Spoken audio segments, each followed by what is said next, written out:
Muito bom. Então, hoje estamos na nossa segunda aula, falando um pouquinho sobre as bases da fé, e o nosso tema da aula de hoje é: quem é Deus?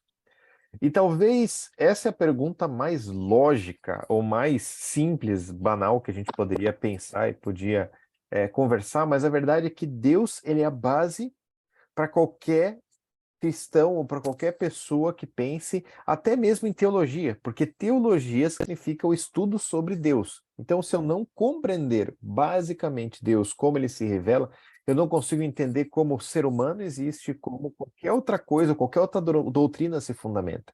Deus é a base de tudo. Estava lembrando um tempo atrás, eu tive um amigo que ele é muito querido, queria me presentear, ele falou: olha, eu tenho um videogame aqui que não está funcionando, mas tu pode levar no concerto, se tu consertar é teu. Falei, cara, obrigado. Puxa, que alegria, né?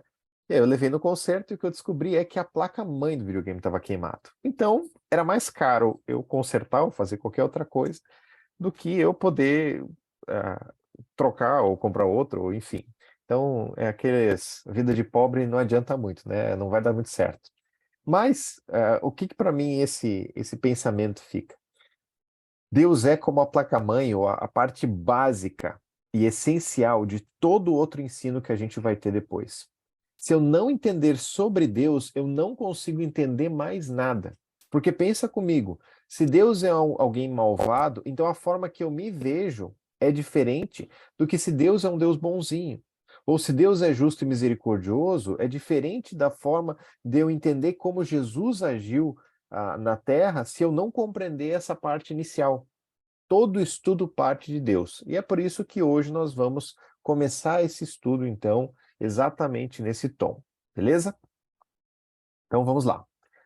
Algumas características e algumas coisas que a gente precisa talvez fundamentar, algumas estacas que a gente precisa cravar para então poder caminhar. Então, de novo, hoje é uma aula que também me empolgo, a gente vai indo. Em algum momento a gente vai ter que parar, porque não vai dar tanto tempo, mas a gente vai indo, vai estudando, vai compartilhando, e nesse processo a gente vai entendendo um pouquinho mais sobre Deus, tá? A primeira verdade, a primeira ideia que a gente precisa compartilhar é a base de que Deus existe. E eu sei, isso é óbvio, se vocês estão aqui é porque vocês minimamente acreditam nisso. Na verdade, esse é o fundamento da realidade de Deus para todas as outras coisas. Só que é engraçado que a Bíblia em nenhum momento ela tenta defender a existência de Deus. Em nenhum momento você vai ver na Bíblia um versículo dizendo Deus existe, porque tal coisa, ou porque nós podemos provar empiricamente e tudo mais. Nós vemos sim que Deus se revela, que Deus ele é apresentado não só através da sua palavra, mas através de tudo que é criado, mas a gente não vê uma defesa. A Bíblia parte do pressuposto que Deus existe. O primeiro versículo da Bíblia, quando você inicia, está lá, Gênesis capítulo 1, versículo 1, diz assim: no princípio, Deus criou os céus e a terra. A Bíblia não explica, ela parte desse pressuposto. E esse pressuposto inicia dizendo que esse Deus que é eterno, que sempre existiu e para sempre existirá, ele criou os céus e a terra. Agora, é importante a gente pensar que quem escreveu esse texto de Gênesis foi Moisés. E Moisés escreveu Gênesis, Êxodo, Levítico, Número e Deuteronômio, o Pentateuco, os 5 primeiros livros da Bíblia, para o povo de Israel que estava no deserto. Eles precisavam saber quem tirou eles do Egito. E é por isso que Moisés conta toda essa história que está descrita nesses 5 primeiros livros, dizendo: este Deus, Criador dos céus e da terra, é quem tirou vocês do Egito. Então, a Bíblia nos mostra o que nós precisamos saber. E nem sempre vai explicar todas as coisas que nós gostaríamos de entender. E é por isso que hoje a gente vai falar um pouquinho sobre a vontade de Deus revelada, o que ele nos mostra, o que, que ele não nos mostra, o que, que a gente pode conhecer, o que a gente não pode. Então, vamos juntos. Primeira ideia é que a Bíblia já parte desse pressuposto. Em toda cultura que você vê historicamente, toda cultura tem de certa forma, uma compreensão de Deus. Talvez não seja o Deus bíblico, talvez seja alguma entidade, algo assim, mas toda cultura ao redor do mundo tem uma percepção sobre Deus. Não existe uma cultura ateísta. Na modernidade tem se criado cada vez mais culturas que têm menosprezado, né, a imagem de Deus ou essa ideia, mas todas as culturas inicialmente você vai ver no panteão ou alguma coisa, crê em alguma divindade maior. Então, isso está presente em todos os lugares. O que nós vemos na Bíblia é que Deus existe. Segunda coisa, olha o que diz João capítulo 4, versículo 24. Deus é espírito, e é necessário que os seus adoradores o adorem em espírito e em verdade. Isso Jesus está falando para a mulher samaritana, que encontrou então, ele encontrou no poço, e ele vai mostrando então sobre a verdadeira adoração, mas tem algo por trás, uma teologia por trás, que diz: Deus é espírito. Agora, eu quero parar aqui e pensar junto com você. Fecha os olhos e imagina Deus, a imagem de Deus. Como é que você consegue imaginar Deus? Se estivesse na sua frente, como ele seria? Deixa eu chutar. É um velhinho, de barba comprida, mais branquinha, cabelo longo. Ou então é um senhor experiente, demonstra alguma coisa. Por que eu estou falando isso? Porque em toda cultura sempre se desenha e se ilustra. Você pode abrir o olho já, tá? Não tem problema. Toda cultura se ilustra e se mostra um Deus, uma imagem. De alguma forma ele é representado, de alguma forma, por alguém. Em muitas culturas, essa representação é de um velhinho, é de uma pessoa de mais idade. Só que, quando a gente olha para a Bíblia, nós percebemos que Deus não é de carne e osso. Deus é espírito. Sim, existem vários textos, por exemplo, em Salmos, que fala das mãos de Deus, os olhos de Deus estão em todo lugar, ele nos abraça. Então, isso é o que acontece, é um antropomorfismo, ou seja, você atribui uma atribuição humana a Deus. E nesse processo, a gente consegue entender que se Deus ele é espírito, então Deus não é o sol. Por mais que culturas digam, ele está lá em cima iluminando a todos, Deus não é o sol. Deus é o criador de todas as coisas. Deus não é a lua, Deus não é um astro, Deus não é um gigante que está segurando a terra e está cuidando então. Deus não pode ser medido, dimensionado, ele não cabe em nenhuma descrição, ele não pode nem ser pintado. Deus não possui uma imagem visível. Deus é espírito. Isso é muito importante para começarmos a entender que o estudo sobre Deus envolve coisas que a gente não consegue entender. Faz sentido? Nós estudarmos sobre alguém maior que nós mostra e define que nós não vamos conhecê-lo por completo. E a gente vai dar vários exemplos disso. Por isso, Deus é espírito. Por fim, nós não somos Deus. Eu sei que é óbvio isso, mas nem tanto. Porque a verdade é, como diz Isaías, capítulo 43, versículo 7, todo que é chamado pelo meu nome, a quem criei para a minha glória, a quem formei e fiz. Existem sim muitas culturas, muitos credos, muitas crenças de que se Deus é Deus, eu sou Deus, todos somos deuses, a natureza é Deus, é como se fosse algo geral, e a Bíblia não ensina sobre isso. A Bíblia ensina que Deus é Deus e eu não sou. Eu sou uma criatura, ele é o Criador.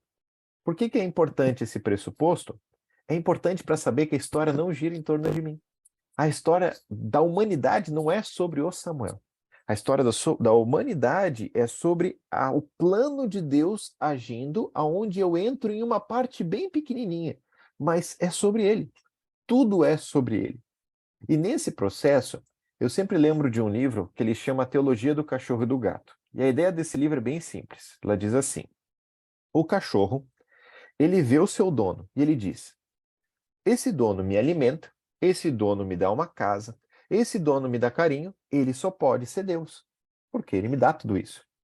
O gato, por outro lado, ele vê a mesma coisa e ele diz: o meu dono me dá carinho, o meu dono me dá casa e o meu dono me dá alimento. Eu só posso ser Deus. Percebe que nessa visão é fácil nós vermos a mesma coisa e termos uma visão totalmente distorcida. E é por isso que é importante a gente definir: nós não somos Deus. A história não é sobre nós. Deus é o Deus criador, nós somos apenas criaturas, aonde no seu plano maravilhoso de amor nos permitiu fazer parte desse processo também. Então, esses são os 3 primeiros pressupostos que eu queria apresentar para cada um de nós, e a partir deles, então, agora sim a gente poder caminhar, tá? Tá, agora podem apertar os cintos que a gente vai indo mais profundo, tá? Vai indo mais profundo. e vai até onde a gente conseguir compreender, tá? Eu confesso que toda vez que eu começo a estudar sobre Deus, começa a dar um nó na cabeça e falo, ok, eu sou a criatura, eu não sou Deus, ele é o Criador, então essas lembranças precisam estar claras. Primeira parte, então. Deus é transcendente. E a perspectiva de ser transcendente quer dizer que ele não se enquadra em nada do que eu possa definir. Olha o que diz Isaías, capítulo 55, versículos de 8 até o 9. Pois os meus pensamentos não são os pensamentos de vocês, nem os meus caminhos, nem os seus caminhos são os meus caminhos, declara o Senhor. Assim como os céus são mais altos do que a terra, também os meus caminhos são mais altos do que os seus caminhos, e os meus pensamentos mais altos do que os seus pensamentos. Ou seja, como seres humanos criados, nós não conseguimos compreender o tamanho do Criador. Você olha a Bíblia, e quando a gente olha a Bíblia, a gente pensa, puxa, se eu abrir Apocalipse, não entendo metade. Puxa, tem textos ali tão confusos e tão complexos. Eu começo a olhar em Isaías, que fala sobre figuras de linguagem e fala sobre ideias tão distintas e vale de ossos secos. Até isso é complicado para a gente. Pois bem, eu gosto de pensar que a Bíblia é mais ou menos o beabá de Deus para que a gente entenda. É tudo que a gente consegue entender de quem Ele é. Porque se eu sou uma criatura e Ele é o Criador, eu não vou consegui-lo entender por completo. E é importante eu entender isso, porque se eu um dia disser que eu compreendi Deus por completo, você fala, é porque Deus é assim, é porque está acontecendo isso, cuidado. Porque daí a gente entra num grande problema de acharmos que talvez nós somos deuses. E é por isso que temos que ter essa divisão. A Bíblia é o beabá de Deus e nem ela a gente entende por completo em todas as coisas. A gente está constantemente estudando, aprendendo, desenvolvendo estudos há mais de 2000 anos em que a Bíblia tem sido formada e em todo esse processo nós ainda estamos aprendendo muitas coisas. Então, essa é a parte pequena de tudo que ele é.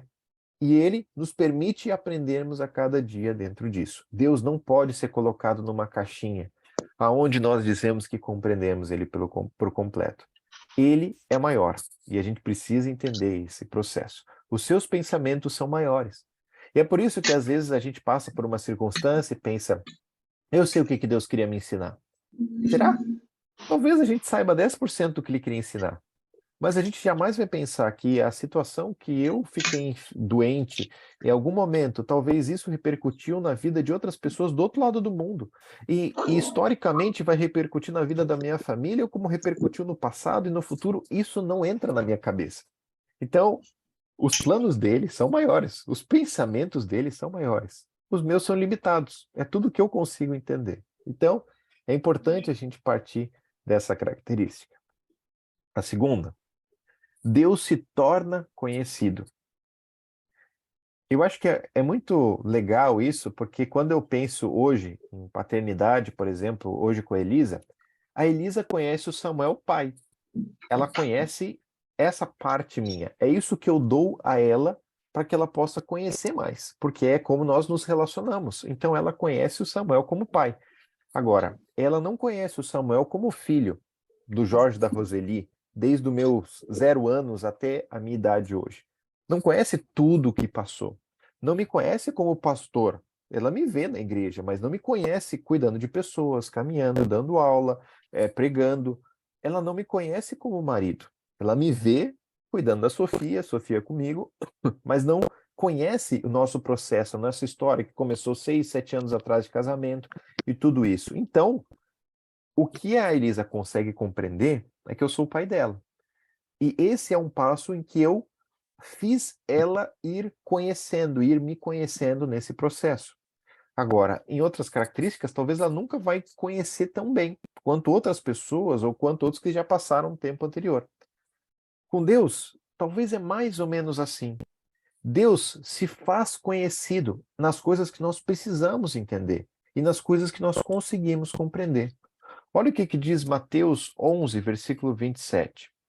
Todas as coisas me foram entregues por meu Pai. Isso é Jesus falando. Ninguém conhece o Filho a não ser o Pai. E ninguém conhece o Pai a não ser o Filho. e àqueles a quem o Filho quiser revelar. Lembra o que a gente falou antes? Deus é espírito, então ele não tem carne e osso.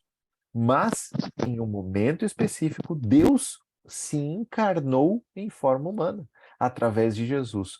Portanto, conhecer Jesus é conhecer a Deus, e conhecer a Deus é conhecer a Jesus, porque eles são um. E logo depois a gente vai falar sobre isso. Agora, ao entender isso, eu entendo que ele se revela no que é importante. Você percebe que a Bíblia está fechada e que não se adiciona mais textos lá? No final da Bíblia diz que qualquer pessoa que adicionar uma página, um texto na palavra de Deus, todas as maldições do livro de Apocalipse vão cair sobre essa pessoa.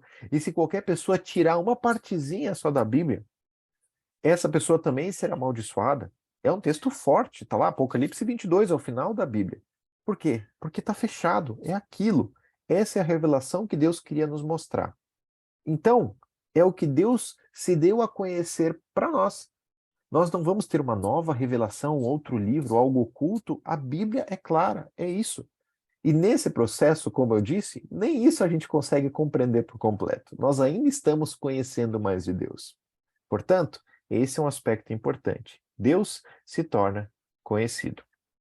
Por fim, Deus possui atributos. Todos nós possuímos atributos. Pessoas amorosas, cuidadosas e tudo mais. Mas Deus é talvez o único que possui dois tipos de atributos. Em primeiro lugar, atributos comunicáveis, ou seja, comunicáveis porque são atributos que você e eu podemos ter. O amor, o conhecimento, a justiça, a misericórdia. A gente tem isso, talvez, obviamente, não no mesmo grau, mas nós temos isso. E atributos incomunicáveis, que são coisas que só Deus tem. Por isso, vamos para alguns exemplos, então, nesse momento. Em primeiro lugar, atributos comunicáveis de Deus. Olha o que diz 1 João 4,8. Quem não ama, não conhece a Deus, porque Deus é amor. Percebe o que João diz? Deus não tem amor, Deus não é amoroso só. Deus é amor. E se Deus é amor, a definição de amor perfeita que eu posso ter é Deus, porque Ele é a descrição do amor. Olha o segundo texto, Salmo 71, 19. A tua justiça chega até as alturas, ó Deus. Tu, que tens feito coisas grandiosas, quem se compara a ti, Deus? Ou seja, Deus não tem justiça, Deus é a própria justiça. Esse é um atributo dele, mas nós lidamos com justiça. Quando você vê uma senhora idosa sendo roubada no meio da rua, você tem um sentimento de justiça, de pensa, puxa, o mundo está mal, eu quero protegê-la, eu quero ir atrás do bandido, eu quero fazer algo. Nós temos um senso de justiça. Mas a justiça perfeita, ela é de Deus. A gente ama pessoas, a gente ama nossa família, ama nosso marido, nossa esposa, nossos filhos, nossos pais, a gente ama amigos, nós amamos. Nós temos isso, nós temos misericórdia pelas pessoas, mas não é a definição de amor. A definição de amor é Deus. E nós partimos então dessa característica. Então, o primeiro tipo de atributos de Deus são os comunicáveis, aquele que ele comunica conosco, aqueles que a gente consegue entender. Ou seja, os atributos de Deus, isso é o que cabe na nossa caixinha de compreensão. Puxa, Deus é amoroso, eu sei o que é amor. Deus tem conhecimento sobre tudo, eu sei o que é conhecer. Algumas coisas tenho estudado. Deus é justo, eu entendo que existe a justiça. Deus é misericordioso, eu entendo da misericórdia. Então, são coisas que a gente compreende. A segunda parte, ela é mais complexa, porque a segunda parte são os atributos incomunicáveis de Deus, ou seja, coisas que nós não temos. Por exemplo, onisciência. Ele sabe de todas as coisas. Todas, todas. Todas do passado, todas do presente e todas que ainda vão acontecer. Não existe algo que pegue Deus de surpresa, porque ele já sabe de tudo. E isso não encaixa na nossa cabeça. Porque a gente mal e mal lembra de ontem. A gente sabe o que a gente está fazendo hoje.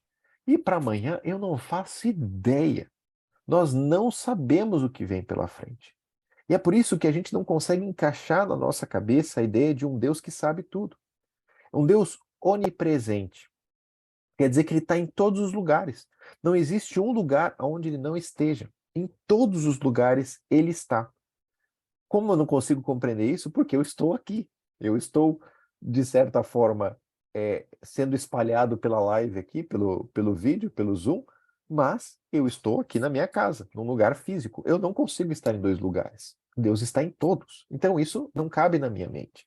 Por fim, ele é onipotente. Ele pode todas as coisas. Quais coisas? Todas. Não existe limite.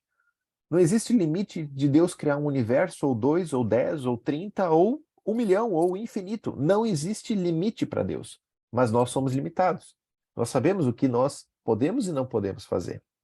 Talvez o salmo que mais descreve, o texto que mais descreve isso, é o Salmo 139. E eu quero ler alguns versículos desse salmo. Versículo 1 diz assim: Senhor, tu me sondas e me conheces. Sabes quando eu me sento e quando eu me levanto. De longe percebe os meus pensamentos. Olha o versículo 8. Se eu subir aos céus, lá está. Se eu fizer a minha cama na sepultura, também lá estás. Se eu subir com as asas da alvorada e morar na extremidade do mar, mesmo ali a tua mão direita me guiará e me susterá. Esse salmo é lindíssimo. E ele fala sobre verdades profundas que eu não consigo compreender plenamente, mas que me dão uma tranquilidade. Porque pensa comigo, você prefere confiar num Deus do improviso, que não sabe o que está acontecendo, ou um Deus que sabe de todas as coisas? Um Deus que sabe toda a tua história. O Salmo 139 diz que antes mesmo dos nossos dias começarem, todos os nossos dias já estavam escritos no livro da vida. Ele já sabia tudo. Deus já sabia de tudo. Quer dizer, eu prefiro confiar os meus planos a um Deus que sabe de tudo e sabe o que é melhor para mim, ou eu tentar fazer as coisas sozinho. Eu prefiro confiar num Deus que está em todos os lugares e sabe exatamente o que está acontecendo em cada momento, ou em mim. Um Deus que pode todas as coisas, ou eu que sou limitado. Crer num Deus que é muito maior que eu nos dá uma segurança gigantesca, nos dá uma tranquilidade, nos direciona no meio de tudo isso.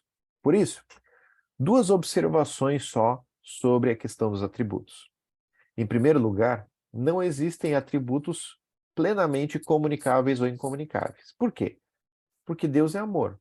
Eu amo, mas eu não amo como Deus. Então eu não consigo partilhar perfeitamente disso. Deus é justo, mas eu não sou, eu sou tendencioso. Eu posso tentar ser justo, mas em algum momento eu vou ser tendencioso. Deus não, Deus é perfeitamente justo. Então eu não consigo compreender completamente isso. Segunda observação, não existe um atributo maior de Deus. Não dá para a gente dizer que Deus é mais justo ou ele é mais amoroso. Existe um perfeito equilíbrio.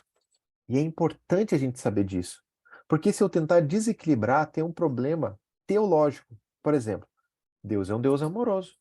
Então ele não pode condenar pessoas porque as pessoas não decidem seguir a Cristo ou não decidem seguir a Ele. Puxa, que Deus mau. Mas Deus é justo. E na justiça dele existe uma coisa bem clara. Aquele que crê, ele é salvo. Quem não crê, já está condenado. Então, ele age de acordo com a sua justiça, mas ele é amoroso também. A gente não consegue juntar essas duas coisas e entender como um Deus pode ser justo e pode ser misericordioso.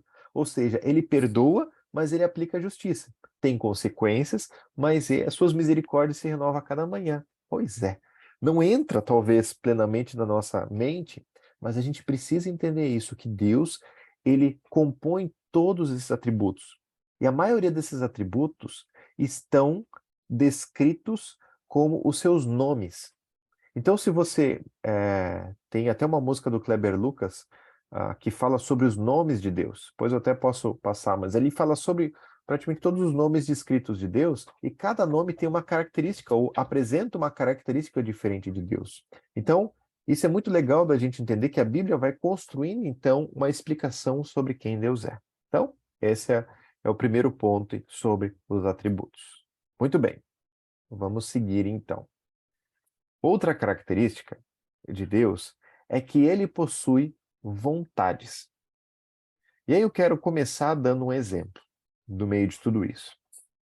Em 2020, a gente estava na pandemia e eu e a minha esposa, a gente sabia que a gente precisava ir visitar minha sogra.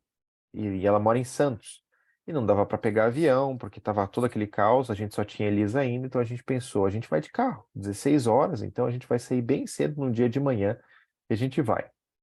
O que a gente falou para Elisa é, a gente vai ver a vovó, nós vamos viajar.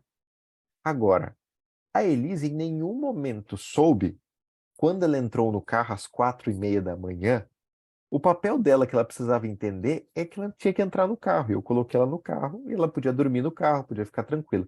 Ela nunca soube que eu peguei o litoral. Eu peguei a freeway, fui seguindo pelo litoral, fui costeando, passei por Santa Catarina, pelo Paraná, paguei muito pedágio, cheguei até São Paulo, tive que ver ali no Waze qual é o melhor caminho, teve engarrafamento, teve outros problemas. Ela não soube de nada disso e ela não precisava saber, ela não precisava entender. Agora, o que ela precisava entender é que a gente ia sair daqui e ia para casa da vovó. A vontade de Deus é mais ou menos assim. Existem coisas que Deus mostra pra gente, da sua vontade. Existem coisas que ele não mostra. Até falando na peça rara, vem cá, dá um oi e um tchau pra todo mundo. Então, ó, falar oi. Oi. Pronto, deu. Vai lá. Então, olha esses dois textos que falam. Em primeiro lugar, Deuteronômio 29:29. Diz assim: As coisas encobertas pertencem ao Senhor, o nosso Deus, mas as reveladas pertencem a nós e aos nossos filhos para sempre, para que sigamos todas as palavras dessa lei. Ou seja, existem coisas encobertas que pertencem ao Senhor. Puxa, quer dizer que Deus tem um segredo que talvez se eu não souber, então eu estou condenado. Não, calma. São coisas que eu não vou entender. Eu jamais vou entender. E se Deus me explicasse, eu ia falar, não entendi. Então, ele sabe os meus limites. Existem coisas que são maiores do que eu consigo entender, as vontades maiores. Em primeiro lugar, esse texto fala sobre a vontade secreta de Deus. A vontade secreta de Deus é algo que vai acontecer de qualquer forma.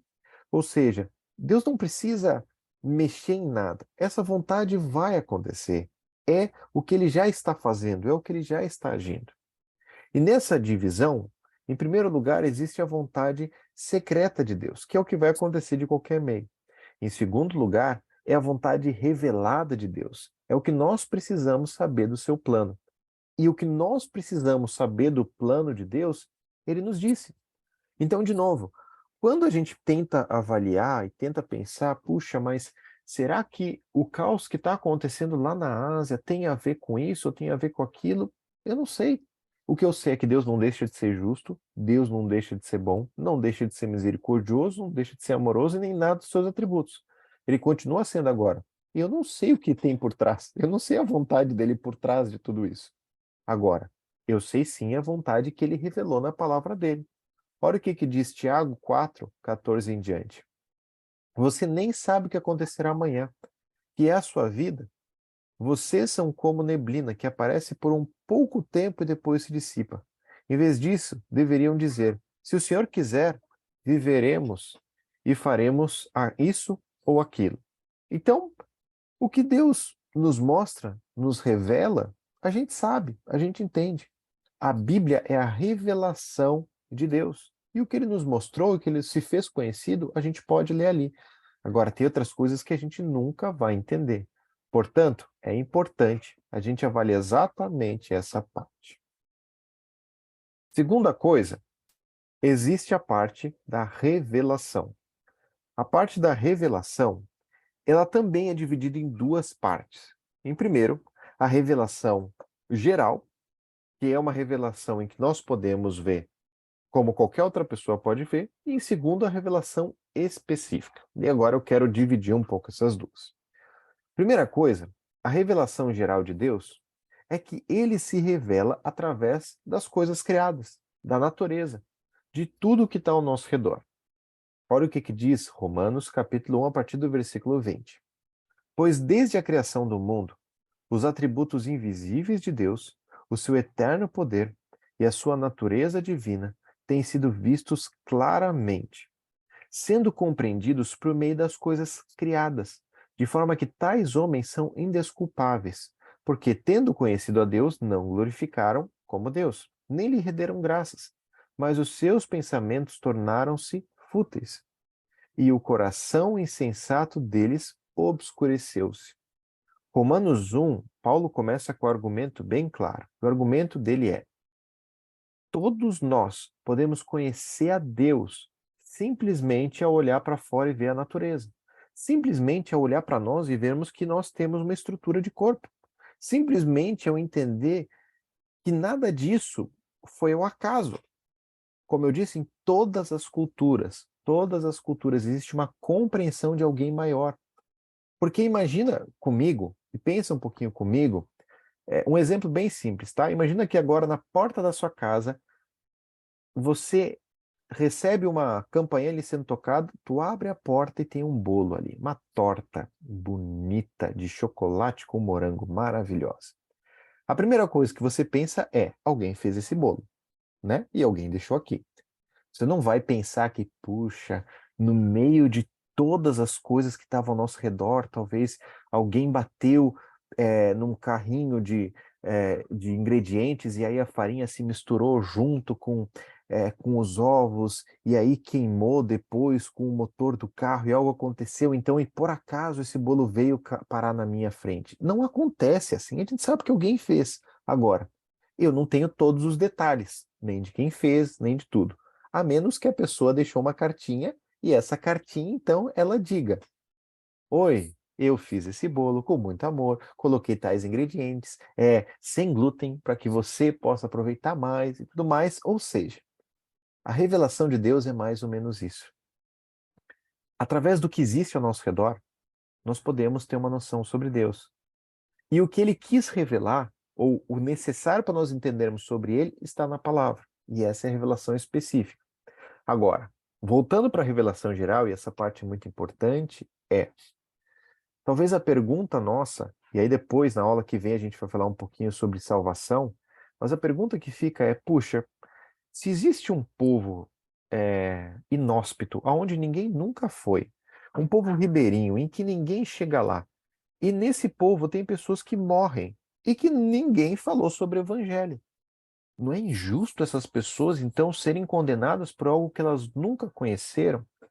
Ou talvez você mesmo, em algum momento, você conheceu sobre Jesus e pensa, puxa, e se eu tivesse morrido antes sem nunca ter ouvido? Isso, em parte, é verdade, mas em parte não.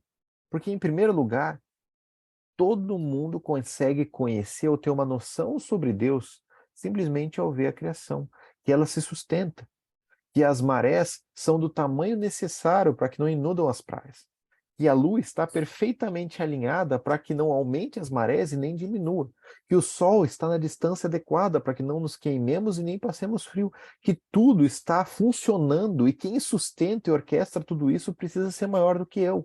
Então, qualquer um pode ter uma ideia, uma compreensão de que existe alguém maior, existe um Deus. Agora, a grande questão é se eu decido saber sobre ele, decido caminhar em sua direção ou não. E aí entra a revelação específica. Olha, Hebreus 4:12 diz assim: pois a palavra de Deus é viva e eficaz, mais afiada que qualquer espada de dois gumes, penetra até ponto de dividir alma e espírito, juntas e medulas, e julga os pensamentos e as intenções do coração. Um outro texto é Salmo 19, porque ele começa dizendo: os céus declaram a glória de Deus, o firmamento as obras de suas mãos. Um dia fala disso outro dia, então ele está fazendo uma revelação geral, ou seja, Deus é conhecido pelo que foi criado. E aí, a gente vai passando os versículos, e depois, nesse mesmo salmo, fala sobre a lei perfeita de Deus, ou seja, a revelação específica.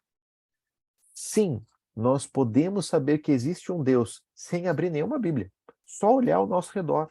E talvez você converse com pessoas que nunca encostaram numa Bíblia, mas têm uma compreensão de que existe alguém maior.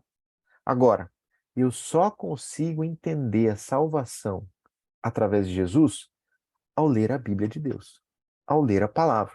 Não tem como eu compreender isso sem ler. Romanos capítulo 10 fala que a salvação vem pelo ouvir da palavra de Deus. Eu preciso entender essa verdade. Eu preciso entender o evangelho. E tudo que nós falamos para os outros sobre a salvação em Jesus, ela vem do que está escrito na Bíblia. Deus decidiu se revelar.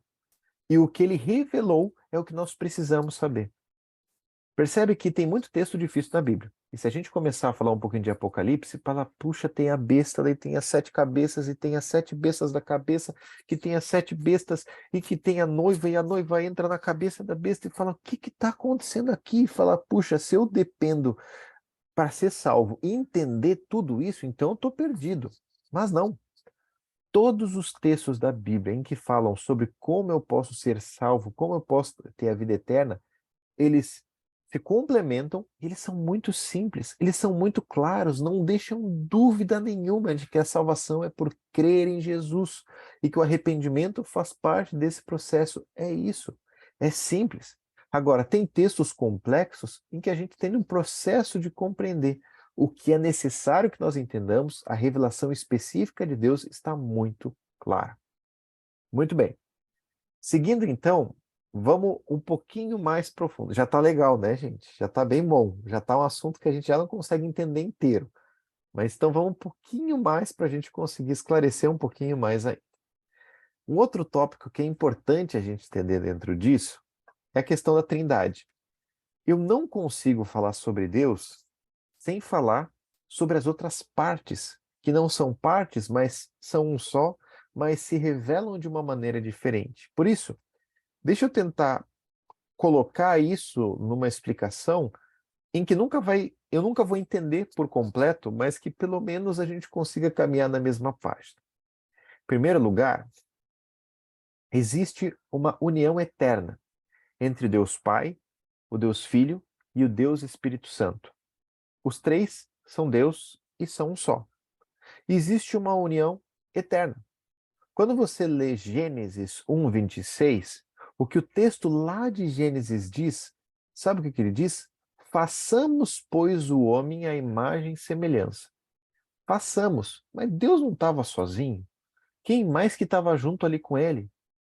O Deus Pai, o Deus Filho e o Deus Espírito Santo. A Trindade, ou seja, os três em um, sempre existiram e para sempre vão existir. Quer ver um outro texto? Mateus 3, 16 e 17. O texto do batismo de Jesus. Olha o que diz. Assim que Jesus foi batizado, saiu da água. Naquele momento, o céu se abriu e ele viu o Espírito de Deus descendo como pomba e pousando sobre ele. Então uma voz do céu disse: Esse é meu filho amado, de quem eu me agrado. O Deus Filho está ali, Jesus. O Deus Pai está ali, que é a voz do céu. Esse é meu filho amado, de quem me agrado. E o Espírito Santo descendo em forma de pomba. Os três estão ali. Em outro momento, também na transfiguração de Jesus, a mesma coisa acontece. Então, a primeira coisa que a gente percebe é que sempre houve o Deus Pai, sempre houve o Deus Filho e sempre houve o Deus Espírito Santo. E para sempre existirão. E eles sempre trabalham juntos, sendo um só. A segunda coisa dentro disso, que calma, vai piorar, vai ficar mais complicado. A segunda coisa é a questão de revelação progressiva. Ou seja, se você começa a ler a Bíblia em Gênesis, a gente falou ali sobre a ideia de façamos, mas se você começa a ler o Antigo Testamento, basicamente quem mais aparece no Antigo Testamento é Deus, é o Deus Pai. Você sim vai ver em alguns momentos uma aparição do Espírito Santo, então dizendo, o Espírito de Deus se apoderou ou entrou então na vida de Saul ou na vida de Davi, mas parece uma coisa mais pontual e você não vê isso sendo revelado. No Antigo Testamento, basicamente, é Deus se revelando aos homens, Deus falando aos homens diretamente. A figura de Deus está muito presente. Agora, no Novo Testamento, a primeira coisa que a gente vê nos evangelhos é Jesus sendo revelado. Muito mais do que Deus, muito mais do que qualquer outro, até que o Espírito Santo. Nos evangelhos, Jesus é revelado. E o que Jesus diz muito claro é que ele enviaria então um consolador, um paracleto, então aquele que viria para acompanhar a cada um dos cristãos que viriam ainda pela frente. E esse seria o Espírito Santo. Então, a partir de Atos até o Novo Testamento, você vê muito mais ação do Espírito Santo acontecendo na vida das pessoas. Então, a revelação progressiva quer dizer o quê? Deus Pai, Deus Filho e Deus Espírito Santo já existiam desde o início, mas eles foram se revelando de maneiras diferentes no passar do tempo. No Antigo Testamento, você vê algumas histórias onde fala do anjo do Senhor, que o anjo do Senhor apareceu, e muitos acreditam que essa é uma pré-encarnação de Jesus. Era o próprio Jesus aparecendo ali. Quando você vê Sadraque, Mesaque e Abednego na fornalha, fala que existe um quarto homem na fornalha que é como filho dos deuses. Então, o que eu creio que parece é que era o próprio Jesus ali já, de certa forma, agindo naquele momento do Antigo Testamento, mas nós vemos a ação dele real, revelada, nos evangelhos. E a partir disso, o Espírito Santo, como eu disse, aparece até no Antigo Testamento, mas não se compara com o que aparece no Novo Testamento. A revelação progressiva quer dizer que Deus vai se revelando ao passar do tempo. E é por isso que eu não posso cortar uma parte da Bíblia e nem posso parar em determinado momento, porque eu gostei até ali. Eu preciso entendê-la do início até o fim. E essa é a parte de que existe uma revelação progressiva. Por fim, Deus Pai, Deus Filho e Espírito Santo, eles possuem uma união funcional. 3 características dentro disso. Primeiro, Deus é 3 pessoas com funções distintas. Até para a gente falar é estranho que Deus é. Deus não são. Deus é 3 pessoas, tá? Com funções distintas. Segunda característica, cada pessoa da Trindade é plenamente Deus. O Espírito Santo é plenamente Deus, Jesus é plenamente Deus e o Deus Pai é plenamente Deus. Terceiro, há um só Deus. Então, cada um tem funções distintas e você vai vendo isso na Bíblia. O Deus Pai é o Deus Criador. O Deus Filho é o Deus que nos resgata, então, e nos justifica por meio do seu amor. E é quem, de certa forma, nos permite o acesso ao Pai. É por isso que nós oramos em nome de Jesus.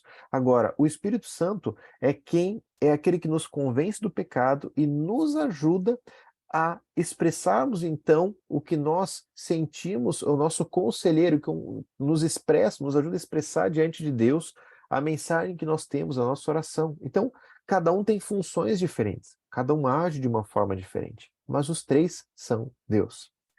E aí a parte mais complicada é que sim, não existe nenhuma analogia que eu possa fazer, nenhuma explicação que caiba a Trindade para eu poder te explicar. Por exemplo, existe uma analogia que ela é muito legal, que é da água. A água tem 3 estados: o estado gasoso, o estado líquido e o estado sólido. Só que a mesma água, a mesma propriedade, não consegue ser os 3 ao mesmo tempo. Ou é líquido, ou é gasoso, ou é sólido. Então, já não é uma analogia perfeita. É uma analogia que me ajuda a entender que é o mesmo, mas não consegue me mostrar que eles agem ao mesmo tempo, da mesma forma. Então, a Trindade é algo que não cabe, talvez, na minha percepção de compreensão, porque nós somos um e cada um age assim, mas nós precisamos entender que Deus resolveu se revelar dessa maneira. E que a Trindade é como aquele desenho, você pode ver cada uma das esferas, mas todos formam essa pirâmide. E por mais que você olhe de um lado e olhe do outro, você pergunta: o que é a pirâmide? É tudo isso. Mas em cada lado você vai ver aspectos diferentes dela. Então, de novo, não é uma explicação perfeita, mas são explicações para a gente tentar entender um pouquinho mais desse Deus. Muito bom. Indo para a parte final da aula agora. Como é que o governo de Deus acontece? Como esse governo se desenvolve na nossa vida? Para a gente entender que se ele é o criador de todas as coisas, então ele governa todas as coisas. E como isso acontece? Em primeiro lugar, através da prevenção. Deus conserva suas propriedades, ou conserva as propriedades de tudo que existe. Ele segura as coisas na sua mão, de certa forma, ele mantém tudo o que há como há. Olha o que diz Hebreus 1, 3. O Filho é o resplendor da glória de Deus e a expressão exata do seu ser. Lembra que a gente falou da Trindade? Jesus é o próprio Deus, sustentando todas as coisas por sua palavra poderosa. Depois de ter realizado a purificação dos pecados, ele se assentou à direita da majestade nas alturas, tornando-se tão superior aos anjos quanto o nome que herdou é superior deles. O que esse texto diz é que esse Deus, por meio de Cristo, sustenta todas as coisas por meio da sua palavra. Ou seja, se o céu não caiu, e se a gravidade existe e que as coisas acontecem como deveriam acontecer, é porque Deus está governando. Agora, isso é uma esperança para a gente. Porque em todo ano político a gente pensa, eu acho que Deus esqueceu da gente. Olha o que está acontecendo, olha esse caos. Querido, pula. Tu caiu no chão, a gravidade funciona. Então é o mesmo Deus que está governando tudo. Agora, eu não entendo toda a vontade dele. A vontade secreta, eu não entendo. Eu não entendo por que algumas coisas acontecem. Mas o que eu precisava entender, ele me revelou. E isso me basta. Então, se as coisas acontecem como deveriam acontecer, é porque esse Deus está governando. Se a noite ainda é noite e o dia ainda é dia, é porque Deus está governando. Deus está cuidando de tudo e eu posso descansar. Segunda característica é a questão de cooperação. Deus orquestra a sua criação em cada ato. Olha o que diz Efésios 1:11. Nele fomos também escolhidos, tendo sido predestinados conforme o plano daquele que faz todas as coisas segundo o propósito da sua vontade. Eu acho que é muito engraçado, a gente vai falar isso na próxima aula, um pouquinho de salvação, mas para mim a analogia mais legal disso é você ter três caminhos e você pensa, puxa, eu posso ir para cá, ou eu posso para cá, eu posso ir para cá. E aí você escolhe então o caminho do meio e fala, acabei de escolher, eu vou para esse. E você passa então e aí tem uma placa escrita, eu já sabia que você escolhia esse, né? Escolhido desde a fundação dos tempos. Já estava escolhido, eu já sabia. Então, todas as coisas seguem o propósito que elas deveriam seguir. O pássaro voa onde ele deveria voar. As coisas acontecem onde deveria acontecer. Mas não. Isso não nos forma robôs, nem forma um Deus mau, mexendo como marionetes em que nós somos totalmente governados. Isso a gente vai ver na próxima aula. Deus nos dá liberdade. Mas nesse processo a gente precisa entender que os seus propósitos vão acontecer. E Deus orquestra toda a criação para que aconteça exatamente cumprindo os propósitos que ela precisava acontecer. Terceira característica, o governo de Deus. As coisas seguem os seus propósitos. Olha o que diz Romanos 8:28. Sabemos que Deus age em todas as coisas para o bem daqueles que o amam, dos que foram chamados de acordo com o seu propósito. Pois aqueles que de antemão conheceu, também os predestinou para serem conformes à imagem do seu Filho, a fim de que ele seja o primogênito entre muitos irmãos. Primeira coisa que a gente não vai falar nessa aula, mas na próxima é, nesses textos se fala sobre predestinados, ou seja, aquele que já é eleito antes mesmo de qualquer coisa.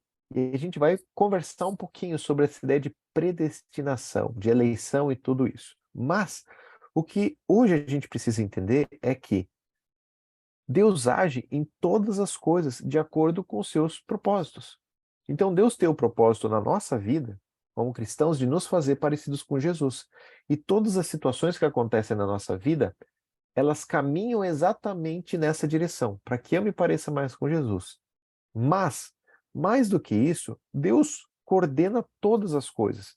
Tudo está debaixo do seu governo e as coisas cumprem o seu propósito. Então, se as coisas acontecem diferentes do que a gente gostaria, não pense que Deus perdeu a mão, ou que Deus, então, não está governando aquela parte, não tem cuidado sobre aquilo. Eu preciso entender que os planos dele são maiores que os meus. Simplesmente isso. Que eu não vou entender tudo, mas que ele está governando sobre tudo. Se a gravidade funciona, eu percebo que Deus ainda governa. E se ele governa, eu percebo que ele está cuidando para que o propósito que ele pré-estabeleceu aconteça. Por fim, destino. Tudo culmina na glória de Deus no final.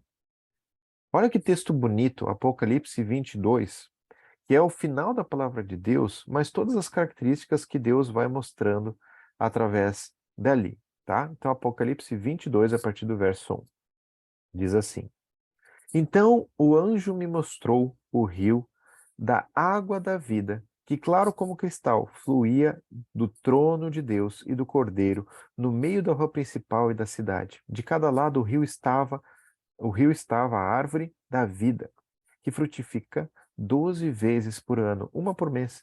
As folhas da árvore servem para a cura das nações. Já não haverá maldição nenhuma. O trono de Deus e do Cordeiro está na cidade, e os seus servos o servirão. Eles verão a sua face, o seu nome estará na testa deles. Não haverá mais noite. Eles não precisarão da luz de candeia nem da luz do sol, pois o Senhor Deus os iluminará e eles reinarão para todo sempre. Então, olha o que está dizendo aqui. No fim, o que a Bíblia diz no final é: tudo vai terminar na glória de Deus. O destino de toda a prevenção de Deus, de toda a cooperação, de todo o governo é a glória de Deus. É para isso que ele nos criou e esse é o fim de todas as coisas. É por isso que eu sou como um violão, que eu só sou útil, ou nem não sou útil, mas a minha vida só faz sentido quando eu faço o propósito do qual eu fui chamado.